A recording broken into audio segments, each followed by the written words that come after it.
जय श्री कृष्णा प्रिय भक्तों। मार्गशीर्ष माह के कृष्ण पक्ष की षष्ठी तिथि को आज हम सुनेंगे मार्गशीर्ष महालक्ष्मी व्रत कथा।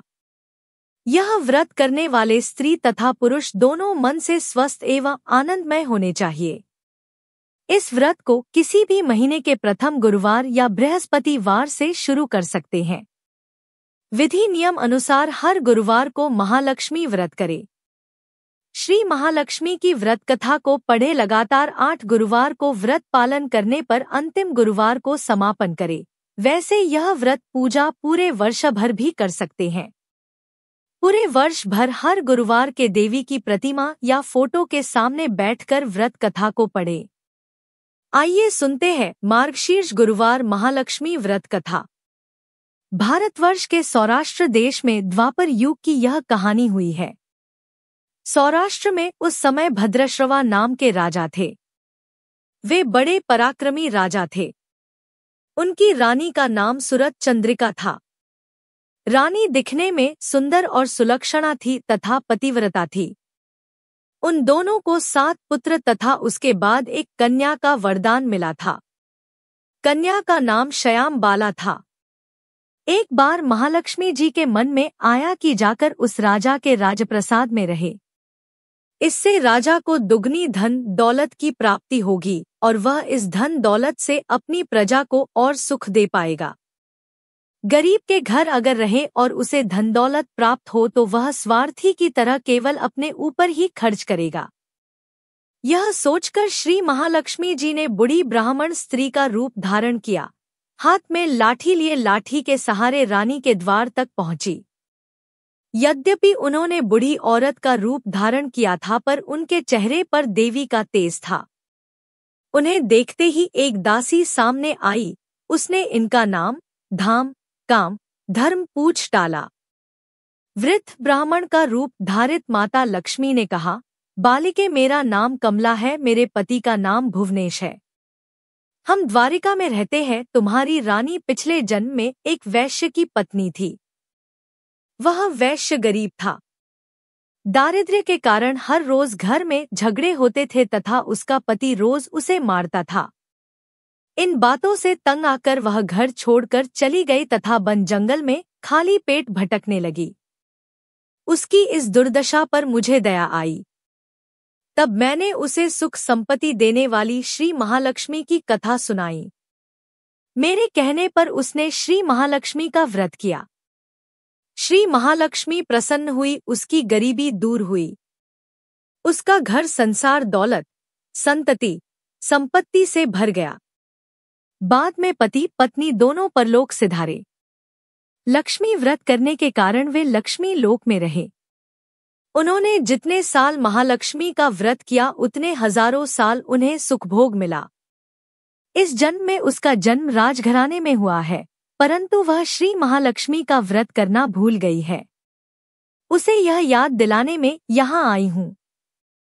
बुढ़िया की बातें सुनकर दासी ने उन्हें प्रणाम किया तथा श्री महालक्ष्मी का व्रत किस तरह किया जाए इस बारे में पूछा। बुढ़िया रूप धारण किए हुए श्री महालक्ष्मी माता ने दासी को पूजा की विधि तथा महिमा बताई। इसके बाद वह दासी माता को प्रणाम कर रानी को बताने अंदर चली गई। राजवैभव में रहते हुए रानी को अपने ऐश्वर्य का बहुत घमंड हुआ था। संपत्ति तथा अधिकार की वजह से वह उन्मत्त हो गई थी। दासी द्वारा बताई गई बुढ़िया की बातें सुनकर वह आग बबूला होकर राजद्वार पर आकर बुढ़िया रूपी श्री महालक्ष्मी पर बरस पड़ी। उसे यह मालूम नहीं था कि श्री महालक्ष्मी माता बुढ़िया का रूप धारण किए द्वार तक आई है।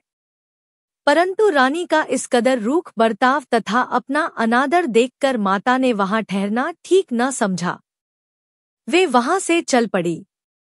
राह में उन्हें राजकुमारी श्यामबाला मिली। उन्होंने श्यामबाला को सारी बात बताई। श्यामबाला ने अपनी ओर से श्री महालक्ष्मी माता से क्षमा मांगी। माता को उस पर दया आई। उन्होंने श्यामबाला को श्री महालक्ष्मी व्रत के बारे में बताया। उस दिन अघन मार्गशीर्ष माह का पहला गुरुवार था। श्यामबाला ने परम श्रद्धा से श्री महालक्ष्मी का व्रत रखा। फलस्वरूप राजा सिद्धेश्वर के सुपुत्र मालाधर से उसका विवाह हुआ। वह धन दौलत, ऐश्वर्य, वैभव से मालामाल हो गई। पति के साथ ससुराल में आनंद से दिन बिताने लगी। इधर श्री महालक्ष्मी का रानी पर प्रकोप हुआ। फलस्वरूप राजा भद्रश्रवा का राज्य एवं राजकरोबर नष्ट हो गया। यहाँ तक कि खाने के लाले पड़ गए। ऐसी हालात में एक दिन रानी ने राजा से निवेदन किया, हमारा दामाद इतना बड़ा राजा है, धनवान है, ऐश्वर्यशाली है, क्यों न उसके पास जाए, अपना हाल उसे बताए, वह जरूर हमारी मदद करेगा। इस बात पर राजा भद्रश्रवा दामाद के पास रवाना हुए। राज्य में पहुंचकर एक तालाब के किनारे थोड़ी देर विश्राम लेने के लिए ठहरे। तालाब से पानी लेने आते जाते दसियों ने उन्हें देखा। उन्होंने विनम्रता से उनकी पूछताछ की। जब उन्हें यह मालूम हुआ कि वे रानी श्यामबाला के पिता हैं, तो दौड़ते हुए जाकर उन्होंने रानी को सारी बात बताई। रानी ने दासी के हाथ राजपरिधान भेजकर बड़े ठाट से उनका स्वागत तथा आदर सत्कार किया, खान पान करवाया।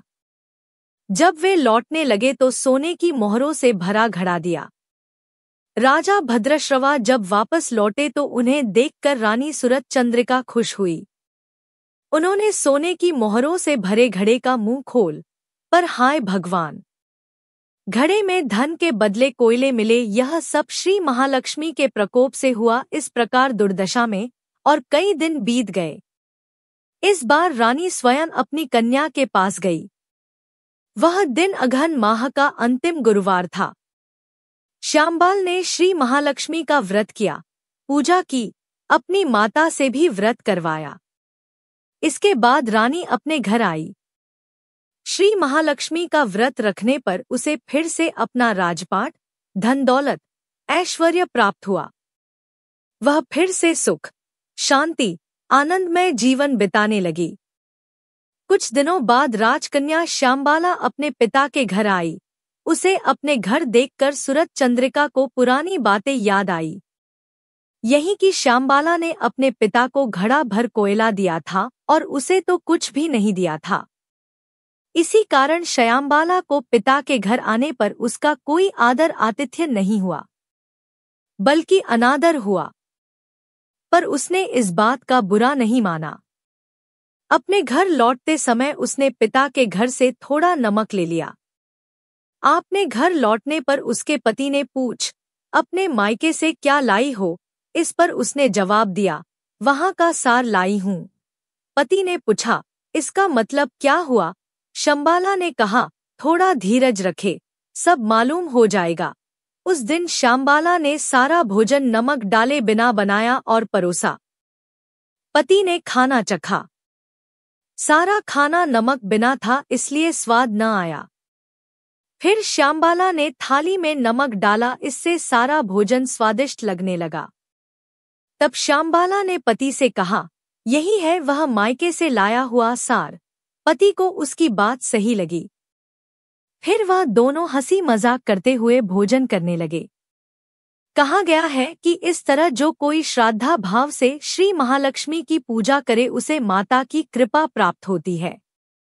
सुख, संपत्ति, शांति प्राप्त होती है, सभी मनोकामनाएं पूरी होती है। परंतु यह सब प्राप्त होने पर माता की पूजा को भूलना नहीं चाहिए। हर गुरुवार को व्रत पाठ अवश्य करना चाहिए। इस तरह श्री महालक्ष्मी की महिमा भक्तों की मनोकामना पूरी करती है। अगर आपको यह कथा पसंद आई हो तो कमेंट बॉक्स में जय महालक्ष्मी लिखकर हमारे चैनल को सब्सक्राइब करके वीडियो को लाइक और शेयर जरूर करें।